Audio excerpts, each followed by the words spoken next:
Salut, c'est Trado. Alors pour faire plaisir à un généreux donateur, voilà une petite vidéo sur Trigano.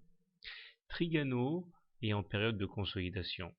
On voit que depuis les plus bas qui ont été touchés en novembre 2008 vers les 3 euros et quelques et les plus hauts atteints le 26 avril 2010 à 18 euros, la valeur a connu une croissance absolument phénoménale et il est normal que ce soit ponctué par des petites périodes de consolidation. La consolidation d'ailleurs qui a permis à la valeur de retracer près de 13% cette semaine après avoir retracé déjà 17% il y a 3 semaines, amène les cours sur un niveau déterminant.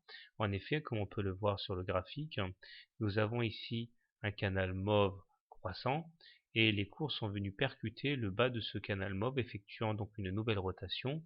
Et c'est vrai qu'à partir de ce point-là, eh bien, nous assistons à un léger rachat de titres à bon compte. Comme on peut le voir, il y a une mèche basse relativement longue qui montre que les plus bas n'ont pas réussi à être tenus par les pessimistes. D'autant que nous sommes à l'intérieur d'une fourchette d'Andrews marron ici, et la médiane de cette fourchette, qui constitue l'objectif naturel des fourchettes d'Andrews, a été percutée au point près. C'est donc la conjonction de ces trois supports, à savoir le bas du canal mauve, la fourchette d'Andrews marron et le précédent top ici à 13,2 euros, qui a permis à la valeur de se ressaisir.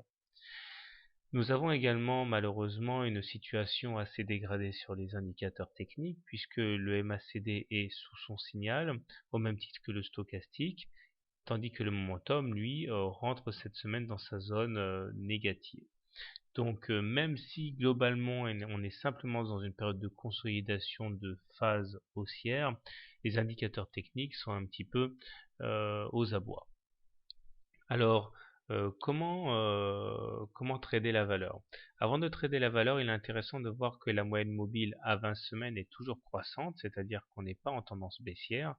Seule la M7 adopte une pente assez menaçante, dont on voit d'ailleurs qu'elle a su s'imposer au cours cette semaine et la semaine dernière, puisque deux fois les cours ont perforé la M7 en séance, mais ont été renvoyés sous la M7 finalement en clôture.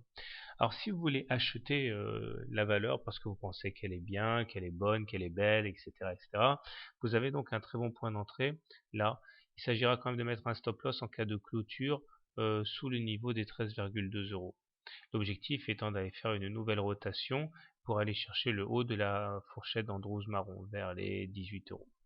Si maintenant vous préférez euh, avoir une opinion assez baissière sur la valeur, je pense que le mieux à faire, si vous voulez shorter la valeur, eh bien, si tant est qu'elle soit shortable, je n'en suis pas sûr, il faudra vérifier, ce serait donc d'attendre quand même le contact avec la moyenne mobile à 20 semaines ou la M7 pour shorter la valeur et mettre un stop loss en cas de clôture au-dessus de la M7 ou de la M20.